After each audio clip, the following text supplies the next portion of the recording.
Welcome to TEP Talks, episode 5. TEP Talks is a new service provided by the TEP Foundation, Inc. The TEP Foundation, Inc. is the 88-year-old charitable arm of Tau Epsilon Phi Fraternity. TEP Foundation is a nonprofit New York State registered 501c3 whose mission statement it is to provide scholarship, award, and education to our valued undergraduate and alumni brotherhood. TEP Talks are used as a platform to educate, promote, and explore the accomplishments of Tau Epsilon Phi Fraternity's most distinguished alumni. That said, our fifth guest is former Executive Director George Mamo. George, how are you? I'm good, thank you. It's hard not to be on a day as pretty as this. Well, we're very glad to have you. I appreciate you coming on. What we want to do here is we want to talk a little bit about your background, your history, your involvement with the fraternity, your professional career, and everything that makes you interesting. Does that make sense? It does. Good. So the first thing we're going to start with is a little bit about your background and where you grew up and what did you study? Okay, sure. I grew up first in Philadelphia, and then when I was 10, Dad got transferred to the DC office of the Veterans Administration. So from age 10 to literally the day after high school graduation, I lived in the Maryland suburbs. And then we moved back to New Jersey because Dad got transferred back to Philadelphia. I'm the oldest of 4 kids. My mother died suddenly in 1968. And as the oldest, I became a mom at the ripe old age of 13. In terms of where did I study, nobody in my family had ever been to college, so I really didn't know how that worked. I didn't know that in your senior year of high school, you ought to be looking at colleges, visiting colleges, figuring out what you want to study. So high school graduation came around and it's like, oh, well, I want to go to college. I wonder how you do that. But instead, I went to work. I went to work as a copier and a duplicator repairmen in that day, for a company called Gestetner. It was an awful job. Every piece of clothes, and we were required to wear a shirt and tie, was stained with ink. But the good of it all was that one of my accounts was the registrar's office at Rutgers and Camden. And one day they had a problem with their copier, and while I was in there to fix it, there were all kinds of people in line filling out papers, and I asked what was going on. Oh, well, it's registration time. And at that time, it cost $10 to register. And kind of surprising, I had an extra $10, so I handed it to him in cash, filled out an application, and surprising to me and even more surprising to my dad, I was accepted. Wow. So I started a semester late. I started in January of 74 at Rutgers and Camden. So you took the SATs, obviously. Oh, yeah. Yeah, took those in high school. That part they did tell us about. Took the LSAT later. Missed the GRE because I got on the subway going the wrong way to Philadelphia. Hate when that happens, huh? Mm-hmm. It's like, this does not look right. I am not going to get to take that test. And so being a student at Rutgers Camden, when did you join TEP? What year was that? And can you tell us what the chapter designation was? Sure. It's the Sigma Epsilon Chapter, because TEP is a successor to a local fraternity that was actually had some early TEP connection, and there was a reason it couldn't affiliate immediately. It was called Sigma Epsilon Phi.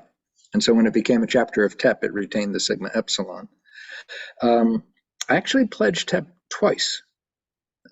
Almost immediately on getting on campus, I joined the pledge class in January of that year.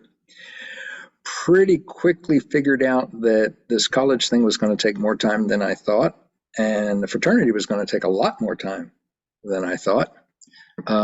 And I remembered that Cal Maradona, who invited me, all he told me about pledge night was, why don't you come by the house tonight?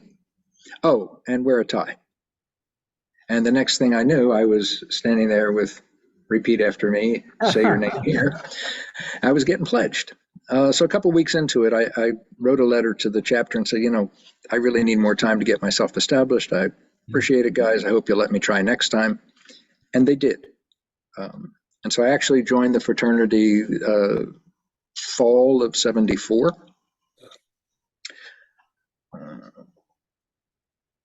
And so you joined in fall of '74, but besides Cal, what stood out to you about TEP? Why did you want to join TEP as opposed to other fraternities if there were options? There were options, not many. There was a local fraternity, Kappa Sigma Upsilon, that called itself Kazoo, and there was a historically black Omega Psi Phi chapter. So the choices in those days were two. Candidly, my motivation for joining TEP initially was really very selfish. TEP brothers were involved in every aspect of student life, student government, the activities committee, absolutely everything. And in reality, the TEP chapter was running the campus. And I said, gosh, if I want to be involved, if I want to be in student government, I'm going to have to be a TEP brother first. It's maybe a lousy reason to pledge, but during the pledge process and then living in the house for a couple of years, it became clear to me that that whole thing, service for the love of service, was real. That the reason the TEP brothers were so involved on campus is because we really did love service. We really did want to make it a better place for everybody. So your aspirations of being a student leader on the campus, joining TEP gave you that potential opportunity. It did. And I'll tell you more about that as we go along. Sure. So you joined in '74. You wanted to join because you had good intentions of being a leader on the campus with the rest of the brothers. And during your time when you actually did join, do you have any memories? Do you have any things that stood out to you during your time as an undergraduate? Sure. I also, because I started college a semester later than my high school peers, I overloaded and went through summer and actually graduated in 2.5 years. Wow. So I was not really an active undergrad very long, maybe 18 months. Mm-hmm. But still, there's two events that really stand out. And one of them goes right to what you were saying about being a student leader. The president of the student body had been a TEP brother as far back as anybody could remember, all the way back to when it was Sigma Epsilon Phi. And I wanted to be student body president, but so did another guy, Brother John, in the chapter. What is John's last name? Logue, John Logue. It was, I think, clear to some of the older brothers sooner than to John and me that, gee, if we both ran, neither of us was going to win. We were going to split the TEP vote. We were going to split the Greek vote. And so one day, a group of maybe a half a dozen older brothers, and I would say even a couple of alums, invited me to take a ride. And we drove over to North Camden, which is a really bad part of a really rough city. And another group of brothers had made the same invitation to John. Mm-hmm. So they sat the two of us down and said, talk it out, guys. What do you bring to it? What are your aspirations? What's going to be best for the campus? Not what's going to be best for TEP, not what's going to be best for you, not what's going to look best on your law school application, but what's best for the campus. And as we talked it out, I stepped back. And that's when I think it, again, really hit me that we were serious about this love of service. The second thing that I remember is I very foolishly, at a fraternity party, there was a visiting gal from another college. She said, well, I've never seen your campus. And I said, oh, okay, let's go walk on campus. I'll show you around campus. Really had no business out in the streets of Camden at midnight. And I got mugged. Oh, wow. And got stabbed. Wound up in the emergency room. Oh, my God. Yeah. Wow. Wound up in the emergency room. And I guess I wasn't surprised when I was told, well, the dean of students is out there. He wants to make sure you're okay. But I was surprised, but I probably shouldn't have been, that to a man, everybody left the party along with their girlfriends, and they were out in the waiting room to make sure I was okay. And that kind of bond, that kind of fraternity really has stuck with me since. The camaraderie. Yeah, exactly. Wow. And did you ever hold any position in the chapter as an undergraduate? And then did you ever hold any alumni position after you graduated?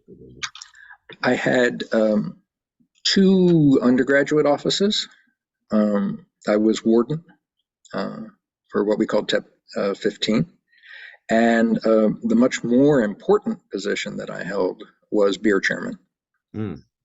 And I learned that with careful loading and no regard for the shocks in my 68 Cougar, you could get 7 half kegs of beer in a Cougar.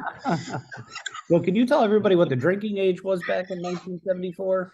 It was 18, actually. 18, yes. For beer and wine. So no problems with the underage drinking. And for our younger guys, the drinking age today is 21. So we advocate across the country. We advocate legal drinking. This is going back to a time when the drinking age was 18. I just want to put that out there for our young guys. I think that's important. As an alumnus, I was the Grand Chancellor for when we had the Grand Chapter at Cherry Hill, at the Hyatt in Cherry Hill, New Jersey. Oh, were you? I didn't know. Mm-hmm. And then a couple of years after that, I was hired as Executive Director. So those are the two roles. And so I guess we'll keep on the topic of TEP. So you've been Executive Director. Can you tell us what years you were Executive Director? Ooh, that's a bit of a stretch. It would have been 78, 79 until 81, 82. And can you tell us how you got hired to the position of Executive Director? Do you remember the backstory to that?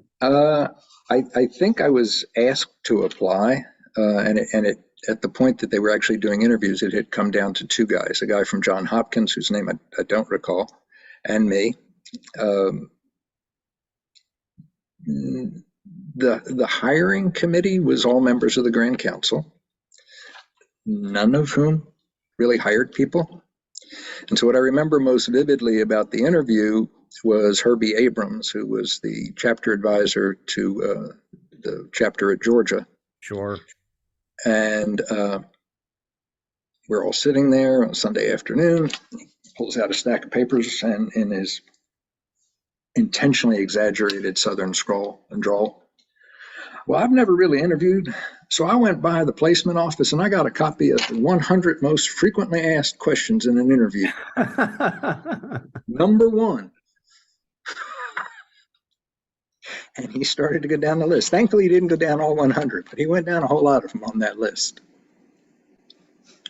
And so when you got hired, was there anything about the position that stood out to you? Was it something that you enjoyed? And do you have any memories possibly that you could share during that time when you were Executive Director?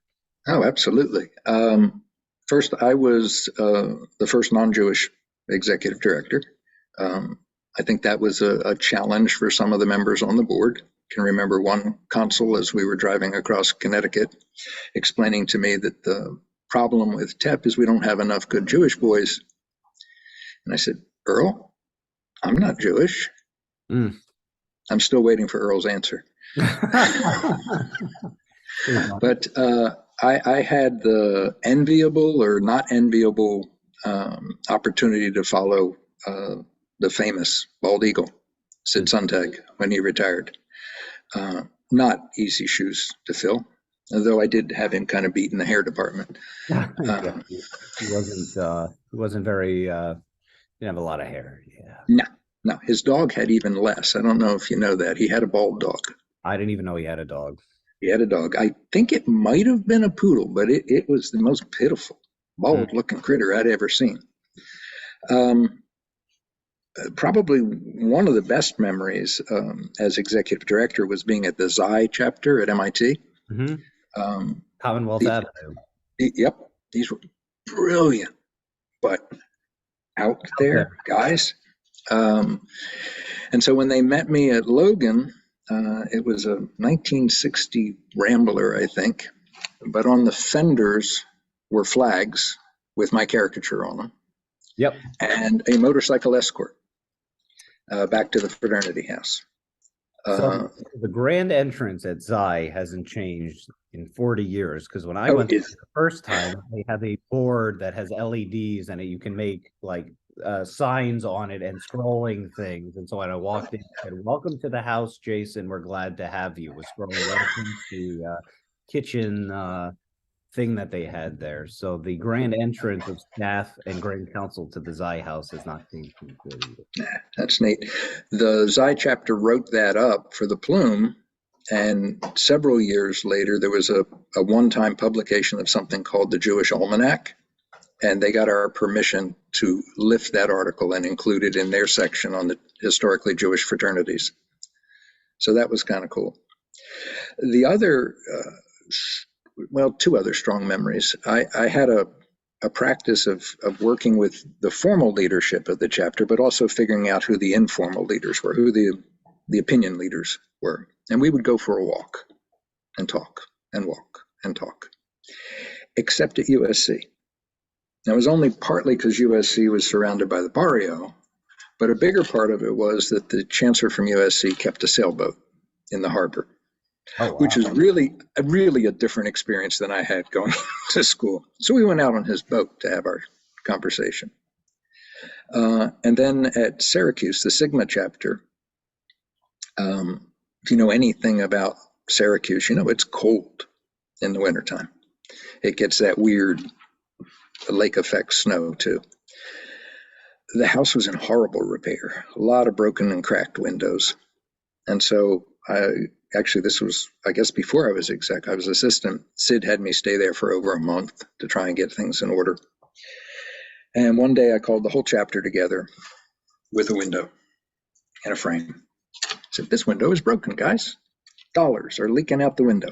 It's really easy to fix. This is how you fix a window." So I broke out the old glass, took out the putty, dropped in a piece of new glass, put the glazing points in, and started to put the putty around the window. About then, the chapter's cook came out of the kitchen. Mrs. Skolnick came over, kind of stood and watched for a little bit, picked up a butter knife from off of the nearby table, came over, cut out all the putty I had done, took the putty and did the most amazing, beautiful job. My grandfather would have been happy with it. And I said, "Mrs. Skolnick, where did you learn to glaze windows? You're a cook." She said, "In the camps." And I'm sitting there thinking, what the heck kind of summer camp teaches a kid to glaze windows? She starts to roll up her sleeve. Oh, okay. And reveals a really sloppy tattooed number on her forearm. Oh, wow. And so she had survived the Nazi camps. Nobody in the chapter knew she was a first circle survivor. Wow. And now I understood why all the heels of bread went home with Mrs. Skolnick. The bread that was stale went home with Mrs. Skolnick. She never got over that there's never enough food. Sure. And that stuck with me through all of my work. At the end of my career, I worked with a charity that does a lot of work with in Israel and with Olim, with Jews returning from the diaspora. And I have to tell you, every time I've met a survivor, every time I've seen a tattoo, whether it's in Jerusalem or it's in Odessa, Ukraine, I think of Mrs. Skolnick. Wow. Deep TEP connection, deep spiritual connection. Yeah, very definitely. So you mentioned about work. So after you were executive director, can you tell us a little bit more about what you did in your professional career and what you do now? Yeah, what I do now is I'm retired. So that's the easy part. Not a bad job. No, it's not. It's not. And we live on the beach in North Myrtle Beach, South Carolina. My backyard's the Atlantic Ocean, so it's a good gig. But my whole career really was in nonprofit. Right out of college, I worked for a chamber of commerce that was doing tourist promotion during the bicentennial in Maryland. From there, I did a brief gig in city government, yuck. And from there, I went to work for the fraternity. When things wrapped up with TEP, I did what many people saw as an unbelievable turn, because I went to work for 10 pastors. There was a coalition of 10 midtown churches, 5 white churches, 5 black churches. came together to serve the homeless, the chronically unemployed, and the chronically underemployed in Midtown Atlanta. The first project was to take a burned out building and turn it into a shelter for the homeless. Interestingly, in the course of the interview, one of the Baptist pastors saw my experiences with TEP as the perfect preparation for this job. As Tommy Gilmore put it, he said, well, you've been working with college drunks for the last couple of years. You should be great with street drunks. Unfortunate stereotype of Greek life. But the reality is, at that time, we had about 30 or 35 chapters in 18 states. So I had been dealing with building codes in all of those states, which was tremendously helpful as we renovated this building and brought it back from a burned out building into a shelter for the homeless. And that kind of served me through my career. After finishing up with Central Atlanta Churches and Samaritan House, I went to work for Feed the Children in Oklahoma City. They were a $12 million organization when I got there, and I helped build them over a dozen years to $100 million. We were there when the Murrah building was bombed. Between Kay and me, we knew 4 people who were killed in that bombing.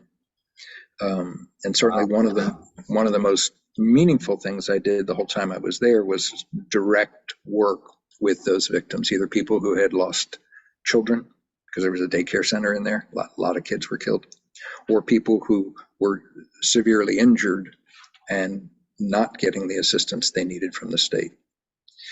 I left Feed the Children to move to Arkansas, and I was a little concerned because we moved from Atlanta to Oklahoma City, where the state of Oklahoma had fewer people than metropolitan Atlanta. And then we moved to Arkansas in a town that had maybe 1,200 employees, but I was working for a Rockefeller charity.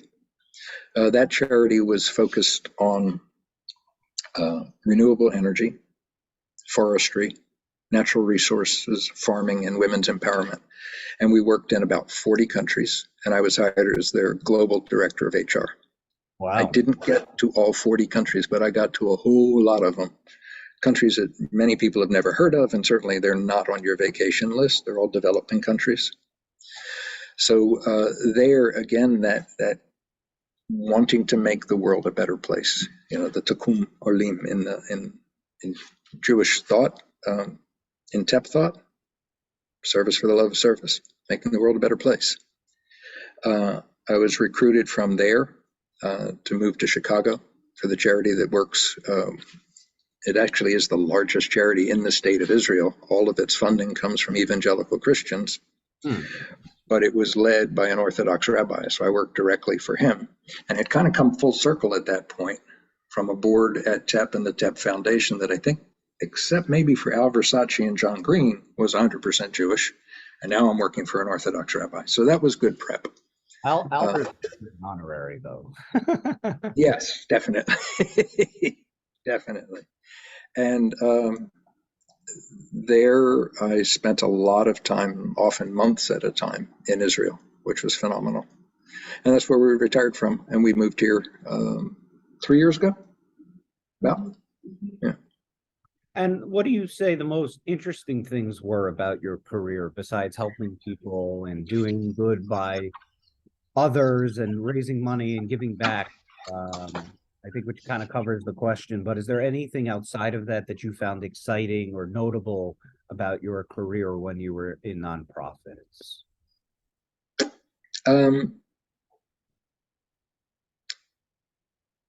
It's a little trite, but to have had a career where you've been doing good, but also you did well for your family, you were able to retire comfortably, that's been an amazing combination. And what would you say was most challenging about your career? Can you think of anything that was of challenge or something that you had to overcome that was an obstacle to get where you are? Yeah, I worked mostly for founders. And realistically, that started with Sid. I mean, he was on seat for 30 years. He was practically a founder of the fraternity. And from there, working with 10 pastors who are used to being the boss, not one of the bosses, the boss. moving from there to work for Larry Jones at Feed the Children, who was the founder, and then moving on from there to the fellowship in Chicago with the founder. Founders are a challenge because they know what got them there, but they're not always sure how to get to the next step or how to do it differently now that we're bigger and not a startup. And so one final question about your career. So how did your TEP experience lead to your success in that career? I think it comes down to that's really when the nonprofit bug bit me. That aside from that brief stint in city government, and that was really more a bridge than anything else, it was like, I need to be out serving people. And so now let's move forward. So have you ever won any awards or honors or notoriety, either in your career or in your personal life? Yeah, going way back to Atlanta, Central Atlanta Progress, which was kind of the real power business house in the city, recognized my work at Samaritan House and Central Atlanta Churches as the best run nonprofit in the city. Many years later, the Rutgers in Camden, the college, recognized me as one of their 50 finest graduates for my work in nonprofit. And then a few years after that, the university selected me and inducted me into the University Hall of Distinguished Alumni, all for the nonprofit work that I've done over these years. Congratulations. Thank you. And much more recently, Kay and I helped found a Kiwanis Club here in North Myrtle Beach. And Kiwanis is dedicated to improving one community at a time, one child at a time. And so a couple of years ago, actually the first year of the club, I was named the Outstanding Kiwanian. And that's frankly something I'm as proud of as the others. So as we take the culmination of your life and your working career and everything else, how would you say Tau Epsilon Phi Fraternity has either impacted, contributed, or influenced your life overall? I think it gave me an empathy. You've visited a lot of chapters. We're a diverse group. Going back to my experience as executive director, and I think it was in the same year, the Tau Alpha chapter at Florida was vandalized on Kristallnacht. Really? And then, yeah. And then later, that same year, I got a call from the Dean of Students at Brooklyn, remember it was Brooklyn College or Brooklyn Polytech. That chapter house was located in a ultra-Orthodox, if not Hasidic neighborhood. And they had taken to greeting each other on the street with stiff-arm Nazi salutes. Wow. So this goy boy from Atlanta got on the next plane to New York to teach anti-Semitism classes to a Jewish chapter. Who would have thought? So that was a range. And that empathy and that kind of starting to understand what it's like to experience that, to be persecuted for what you are, who you are, carried all the way through my work, especially my work with the fellowship. I was in Ukraine with a group of supporters, and we came out of a historic synagogue. And as we walked out, the guy spit at my feet and said, "Juden." And flying out of Jeddah, working for the Rockefeller charity, I kind of had the look. And so I was called a Jewish pig. And I experienced that. And then working with the fraternity and being able to relate to that as we fought anti-Semitism, which is incredibly growing in the United States and still a huge issue in Eastern Europe, especially the former Soviet states. That all kind of goes back to Mrs. Skolnick, the Kristallnacht, and to the idiot brothers at Brooklyn. So as we wrap this up, as a distinguished alumni of TEP, what is your message to our brotherhood? I'm going to start in a strange place. I've already told you that I spent a lot of time in Israel. And one of the things that I learned is that the great equalizer, the thing that makes what's truly a hodgepodge of people from all over the world work, is the IDF, Israel Defense Force. Because the people that you serve with become your network for the rest of your life. I can't tell you how many times I would be interviewing a candidate there for Montcalm or some other position. And, well, I know so-and-so because we served in the IDF. We were in the tank corps together. We were in this corps together. I can't tell you what I did in the IDF, but I did it with him. That network doesn't exist in the historically white fraternities.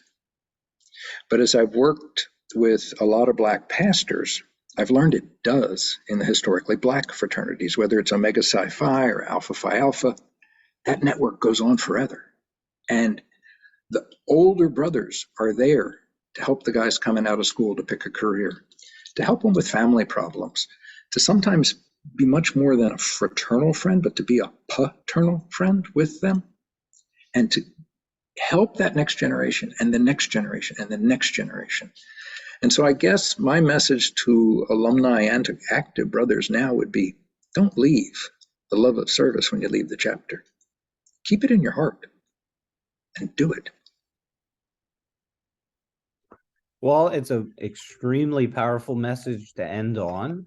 I wanted to thank you so much for sharing your story, your involvement with the fraternity. I also wanted to thank you for your years of dedication, for being executive director, and for taking the time to participate. It really was an honor having you on our show, and I thank you.